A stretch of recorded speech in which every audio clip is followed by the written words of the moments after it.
Hello, hello. Welcome back, everybody. Welcome back to the Feral Brand Method podcast. God, that name sounds so fucking good to say. So here we are getting into the swing of things in January. So I've got a lot of good things happening for this podcast, my brand, and my other brand as well. And just going to share a little bit. So, of course, if you didn't catch my last podcast episode where I talked about how I shifted and pivoted, make sure you go listen to that episode because I've shifted this brand and I've done a full pivot, and this really feels aligned and so good to me. And I talk about how I came up with this shift, and I am like super excited and proud of myself because I'm doing a lot of good things. 2025 was probably one of the fucking hardest years ever. There was a lot of things that I went through emotionally. I did the winter arc again for the second year, got some amazing results, and physically, as far as the gym, like the fitness journey, I've been doing that fitness journey on and off for like the last 10 years, probably since I was 30 something years old. And I'm in my late 40s. And I've started, stop. And so finally in 2024, I had enough, and I was going through some really hard emotional things. And I've made it a lifestyle where I am fucking obsessed. And, you know, I had some good help to get me there. And it's been amazing. So I will be doing the winter arc again for 2026 come October. So make sure you stay tuned for that because I will document that on TikTok as I have for the last 2 years. So other things that are coming is I have created a awesome coaching program. I also have a 3-part audio series. So if you're interested in that, make sure you check out the show notes. So I am launching a new coaching program for women who are small business owners that have personal brands that want to elevate themselves in their social media content when it comes to TikTok or Instagram, whatever the case is. I'm mainly focusing on TikTok because it has a wider reach. And I know Instagram is very slow growth. I will incorporate Instagram at some point in that program, but for now, we are talking specific content strategy when it comes to TikTok and videos. Okay. So if you're interested in that, there is a wait list because I am launching this program at the end of January, early part of February. So make sure you check out the show notes for that as well. And follow along on TikTok and make sure you subscribe to the podcast so you can get the latest and greatest. Everything will be linked in the show notes. All right. So in today's episode, we are going to be talking about why you freeze before you post and what you need to do instead. Okay. This is a topic that I know way too well. Okay. Like this resonates with me so well. And a lot of it has to do with a lot of inner child wounds that you haven't dealt with, a lot of inner child work that you refuse to face. And honestly, women who are small business owners and they have personal brands, I see this a lot on social media. Like I see that a lot. And I even saw it in myself, where I would freeze up because I didn't want to trigger people or hurt anybody's feelings or say something wrong. And then people don't like me and unfollow me. Okay. Now I don't give a fuck if anybody unfollows me, because if you do, you are not my people. Okay. Because the right people will follow you and they will follow the journey. Okay. I don't give a shit. Okay. People unfollow every day on my social platforms and I do not give a shit because I get twice as many followers back. Okay. And when it comes to my content, I don't care about my following list. I care about that I am giving you the information that resonates with you and helps you solve your problem. Okay. And that educates you in a way that you can elevate your own personal brand. Okay. So there's a few points that I'm going to be talking about in this podcast episode. So I'm going to be talking about nervous system responses because it has a lot to do with how you were as a child, how you were treated by the adults that were supposed to be taking care of you, any inner child wounds that you have just still haven't dealt with. We're also going to be talking about fight, flight, and freeze in your content. Okay. So what I'm talking about is anxiety posting on social media, and we're going to dive into that. Okay. And safety before strategy. Okay. So let's dive into the first part where we're going to talk about nervous system responses. A lot what I see on social media, and I can tell you from my own lived experience, my own personal lived experience, is when it comes to your nervous system, I see a lot of women who have personal brands, including myself, that when you post is like checking a checklist. Okay. Like, oh, well, I have to post something today so people continue to follow me and they continue to, buy from me or, keep the leads hot on my list or whatever the case is. And a lot of times is because when we go to create content, like I've said in my last podcast episode, we're all content creators. Okay. Whether you create YouTube content, you create podcast content, you create Instagram content, you create TikTok content, whether you create email or you do collaborations, that is all content that you are doing because you are actually going out there and teaching, educating, talking about something that somebody needs. Okay. So we're all content creators. Okay. I'm a content creator. Okay. I love to create content because when I show up on TikTok, that is one of the things that I'm passionate about. Okay. Because I love to speak. So your nervous system responds in a way that is used to how you responded as a child. Okay. So the thing is that you have the fight or flight, the freeze, the I have to be perfect. My content has to be PC. It can't be polarizing. I shouldn't cuss in my content. I could tell you there was one person in my other brand that called me out on TikTok saying that my profanity was unprofessional. And I basically told that person that if you are offended, there is a block button and you can keep scrolling. I do not tailor my content just to make you happy.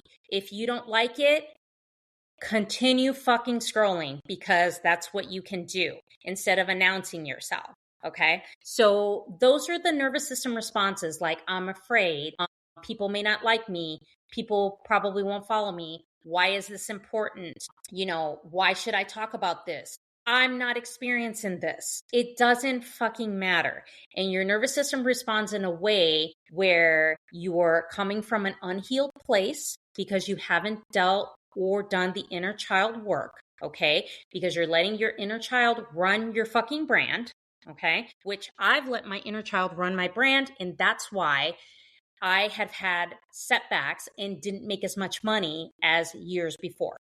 Okay. You're worried about what other people think. You're trying to be perfect instead of consistent. So when your nervous system is not regulated, when you haven't taken the time to write out all the fucking thoughts that make you think, oh, this is not good enough, or people are not going to follow me, or I'm not going to make money, or how am I going to build this as a powerful brand? How can I show up on TikTok with confidence when I'm afraid? So when your nervous system isn't regulated, this is exactly how your content is going to come out, and this is how it's going to respond. It's going to be forced. It's going to be just people are not going to relate to it. They're not going to resonate with it, and they're going to just keep scrolling. They're going to watch 5 seconds and boom, that's it.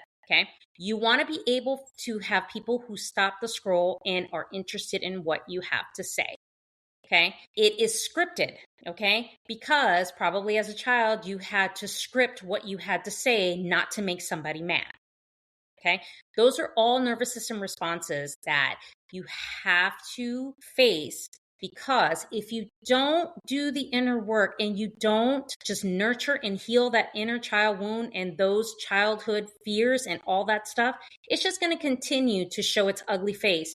Whether you're in business, in friendships, in relationships, in networking relationships, it will just mirror itself until you fucking deal with it. Okay. I know this from experience because I have dealt with this time and time again, even in my other brand. And I could tell you it's a shitty thing, because when you're like, okay, I didn't make enough money like I should have, and I want to elevate this brand, you have to look back and why. It's because of the way your nervous system is responding. Now, we have the fight, flight, or freeze in business. Okay. Or in your content, and in your business. Okay. That anxiety posting, because your anxiety gets and you're like, I have to do this because it's part of this. I have to do that. Listen, I can tell you, my coach, she does not post every day. Me, I do not post every day. Now, if I feel like I want to post every day, I do. If I don't, I don't. You have to construct yourself on not posting when you're anxious because it's a checklist or it's something that you have to do to keep the business running. people are going to see that. They're going to see how anxious you are, and they're going to see that you're not having fun in your content. Okay. So that causes you to fight when people make negative comments and you want to fire back. Okay. Or, you take the flight where people will say negative shit and then all of a sudden you just ghost the entire thing. Okay. Or you freeze because you see all these negative comments and then it's like, well, I don't want to post anything because if I don't post anything, nobody will say anything negative. That is all part of social media. It doesn't matter if you post a fucking cat video. Somebody is going to have something stupid to say. Okay. And somebody's going to have some negative ass shit behind a keyboard to say. Because I see that all the time on TikTok where people will say the dumbest shit and it's just a funny cat video, okay? Where the cat is being, they're not attacking anybody, but they're just being silly. And somebody will say something fucking negative, okay? Because obviously their life is that bad that they have to say something. Just because somebody creates content and posts something funny and it gets them a lot of views, it gets them a lot of followers, and it gets them a lot of cool comments. And then you have that one negative Nancy that has to say something really negative. And that will cause you to freeze in your content and not post anything. And then you're anxious and then you're anxiety posting, which people can pick up on. People can pick up on your vibe. They can pick up on, on how you're speaking. They can pick up on your body language. So you can't do that because you have to deal with what's going on as far as your inner wounds and your inner child. Because you let her fucking run the show, this is exactly what's going to happen. Okay. And then my last point that I'm going to talk about is safety before your content strategy. Now, when we do inner work and you do shadow work and you're doing that inner child healing, okay, you have to make sure that you create a sense of safety around you. Okay. And that's why inner work is very important, because you have to deal with why you show up the way you do and it's not confident in your content. Okay. You have to figure out why, whether it's you're a people pleaser, you overextend yourself, you feel that if I say this, that people are going to reject you, they're going to criticize you, or people are not going to like this. You feel neglectful because you ghosted because you don't want to rock the boat. You have to deal with those. And those are things that daily you have to do. Journaling is a great thing to do when it comes to inner work. Meditation is another one. Sometimes if it's, really, really extreme, therapy is a very good resource. I can't tell you how many times I've been to therapy. I've been to therapy 3 or 4 times for different aspects of my life in dealing with the inner child stuff. There's a lot of good self-help books if therapy's not a thing. There's a lot of good YouTube channels for those things to help you combat and help you manage that inner child and give your inner child what she needs, the love and attention. But you also have to give her a job. You also have to tell her, listen, I'm running the show. This is what you need to do. Okay. And then when things rise up, journaling, voice noting, I do a lot of voice noting and I do a lot of journaling because that helps with that. And then I've also tried the strategy with doing the empty chair test, which I will explain in another podcast episode, where that has really helped and it was very therapeutic. So you have to create a sense of safety, because then you're going to be more confident when you're thinking about how you're going to structure your content, and your content strategy is going to be more on point and people are going to resonate with that. Because you have to think of content creation as you're talking to one person. Think of it as a FaceTime call. Okay. Or a Google Meets call if you're an Android user. Okay. Think of it that way, where you're just talking to one person, and think of it as, hey, think of it as a scenario as, you're trying to tell them something and they say, hey, I have this problem, and you are, revealing the pain points and, expressing the problem and giving them a solution to one problem with your personal brand. Because that is what your content is supposed to do, is help people not only resonate with you, you are the authority, and build connection, and also solve a problem to their pain points. Okay. So those are all the things on why you freeze. That is what you need to do. creating safety, and making sure that you do the things to work on your inner child wounds to help you heal some of that inner child, because it's going to continue to run your fucking brand if you just continue to let her run the show. If you're afraid to post, you have to figure out why. If you think that people are always going to be negative Nancy's, you have to figure out why. Because you know what? You have to build your brand on making sure you help others and create an impact. It ain't about pleasing other people, guys. Okay? It's not about that. Fuck that shit. If they don't like it, they can keep moving. Okay? Then they're not your people, because the right people will follow you and they will listen. Okay? But in order for you to do that, you have to be vulnerable, you have to be a real person, and you have to be authentic, because that's what people look for when they're looking for solutions to their pain points and their problems. So that is today's episode. I hope all those talking points resonate with you. Make sure you guys subscribe to the podcast, share it with somebody that needs help with their personal brand, and make sure you follow on TikTok as well. Okay? So what I always encourage everybody is start with the audio series. It's free, it's 3 parts, and it will give you some very, very helpful tips on why your inner child is blocking your brand and how to fix that. So thank you so much for joining me on this podcast episode. I will chat with you guys in the next episode.